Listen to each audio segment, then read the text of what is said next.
Hey, oh god, it's been a while since I posted a video on here.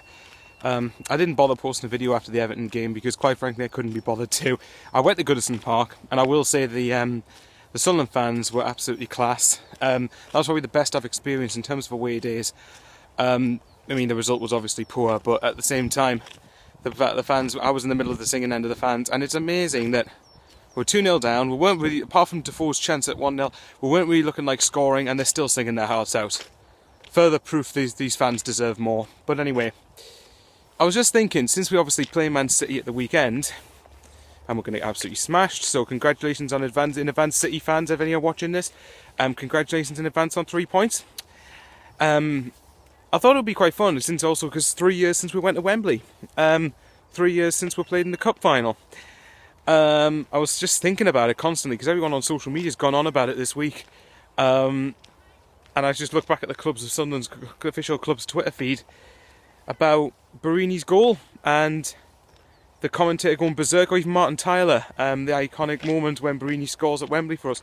Unfortunately, it wasn't the winning goal. And it got me thinking about, the idea of actually going to Wembley. Now, I didn't get to go, unfortunately. I feel I was unfairly robbed of a ticket. Because even though I didn't have a season card then, now I know that sounds simplistic, you didn't have a season card so you don't deserve to go. I don't agree with that, because I bet you majority of those season card holders at Wembley didn't go to the earlier games. Bet they only went, probably, we didn't even sell out the semi-final. Come on, that should have been a sellout, really. Nevertheless, so it doesn't really matter. I'm still a little bit bitter about it, I'm not going to lie, but it happened 3 years ago, so I'm more or less over it, for the most part. But anyway, so I went around to a friend's house to watch the final. I would have given anything to have been there. I would have loved to have gone to Wembley. But, that would have been a fantastic experience. Saying that, I just couldn't... I was just praying on the day that we won, because I couldn't have given two monkeys about being in Europe or not. I would have just absolutely loved to have been... just even on the TV, to see us being in a position to see us lift a trophy. That would have been amazing to do. And obviously when Borini put us 1-0 up, I had massive hopes of doing it. And the one thing that I think was a massive turning point in the game was the chance Borini had to make it 2-0 not long before half-time. First of all, actually, I thought Borini was offside in the build-up to that chance, but Company managed to obviously put the tackle in, and unfortunately that probably turned the match in their favour, because had that gone in and we gone in half-time 2-0 up, we probably still would have found a way to lose the game.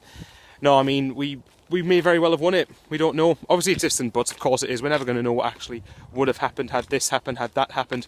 But to me, it's very interesting to think that we could have won that day. And I think if Bruni had took that chance, who knows what could have happened. Sorry, the camera's a bit shaky because I'm walking on a bit of a dodgy ground. But just to have won that day would have been amazing. Even if it meant getting relegated, because as you all know by now on this channel, I'm sick to death of watching relegation battles every season. I still stand by my stance that we deserve more, but I would have took relegation that season just to see us win at Wembley. I would have loved it. I would have absolutely loved it.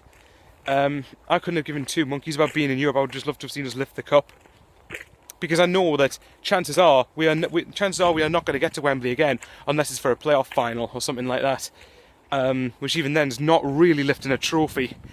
It's a Wembley experience, obviously, but it's not lifting a trophy. So that's one advantage. If we go down, we might get a chance to go to Wembley next season, and I might get my chance to go and watch Sunderland at Wembley, so who knows. But I mean,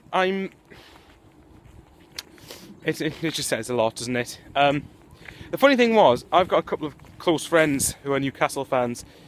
Need to change their allegiances, mind, but I think... I was saying, we played Newcastle a few weeks before the final, and I was saying to one of my friends, one of my friends asked me, Chris, would you take a derby defeat if it meant you winning the cup? We were talking about this, and I would have said yes, because Newcastle at that point, that season, 13-14, were in a position where they were going to stay up. So if we stayed up, we would have a chance to get revenge the next season. The derbies would be played again. When's the next chance Sunderland would have a chance to win some silverware? Like proper silverware? No, I don't think we'll get a much of a bigger chance in my lifetime, really. And it's just, I would have loved to have seen us win that cup that day. We took 4 points off Man City that season. I would have took 2 thrashings against them in the league if it meant us you know, beating them at Wembley. I would have absolutely adored to see that. But, you know, what can you do? It's just, it was one of those things. And like I said, I mean, I can't fault the lads that day. We played very, very, very well, in my opinion. And we only really lost the game through, I mean, I still felt we could have defended Nasri's goal better. I think we were far too open for that goal. But nevertheless, what I can't take away is we lost to 2 world-class strikes. The third one was a breakaway goal we were chasing, really.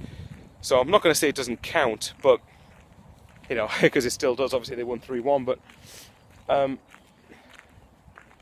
you know, we lost to 2 breakaway goals. We lost to 2, sorry, not 2 breakaways. We lost to 2 absolutely fantastic world-class strikes. Torre's goal, no matter what we did, was going in. There was absolutely no foreseeable way we would have stopped that. It's just annoying it's just annoying that Torre had to choose that day to come up with that in his locker. That's just excruciating for me, but like I said, we put in a better performance that day. I can't really fault the team for it. Just walking on a bit of dodgy area, so just bear with us. You know, I would have given up. You know, Torre's goal was, whatever we did, Torre's goal was absolutely world class. Nasri's, despite my quips that we could have defended it better, it was still an amazing strike regardless. So, what more can you say? I mean, anyways, it's just a shame to see this downward spiral the club's gone under since then. And obviously, I've said numerous times we deserve more, and I still stand by that, because we shouldn't be, by 10 successive years in the Premier League, we shouldn't be in relegation fights, really. But nevertheless, you know, so who knows? I mean, quickly going on to this season, I'll finish it up here. As for this season, part of me in a way would take relegation now, because the only thing that would hurt me massively about relegation is losing to Folk, because that would be inevitable. He's way too good for the Championship, as is Pickford, really. But, you know, it would mean we probably have more chance of winning games. Heck, it means we might even have more of a chance of getting to Wembley, so... Oh, God, we'll see what happens. Anyway, I'll love you to leave you there, guys. Bring on City on Sunday, and we're going to get absolutely destroyed. I don't know how we're going to get anything out of that game, so... Catch you later, guys, and I hope you're all well, by the way. Oh, God. And one last thing, there's only one Bradley Larry. See you later.